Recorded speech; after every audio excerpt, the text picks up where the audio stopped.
వాస్తవంగా జమిలీ ఎన్నికలు ఇప్పట్లో అసాధ్యం.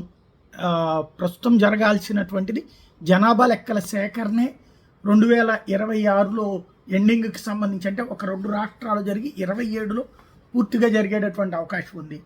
ఆ తర్వాత నియోజకవర్గాల పునర్విభజన జరిగిన తర్వాత 29లో సగం రాష్ట్రాలకి, 16 రాష్ట్రాలకి, లేదా 34లోనే మొత్తానికి కలిపి జరపాలి అన్నటువంటిది ఒక ఆలోచన అన్నటువంటిది ఇప్పటిదాకా వింటోంది.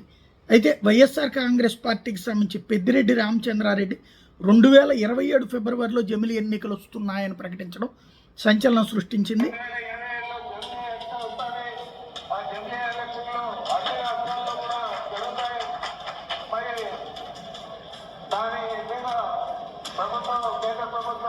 ఇప్పటికే అన్ని రకాల చర్యలు తీసుకుంటామని చెప్పిన విషయాన్ని మీ అన్న కూడా పత్రికల్లోనూ మీడియాలోనూ చూస్తున్నారు. 2027 ఫిబ్రవరిలో ఎన్నికలు వస్తే తప్పకుండా మనం 11 సీట్లతో నిలిచిపోయాం.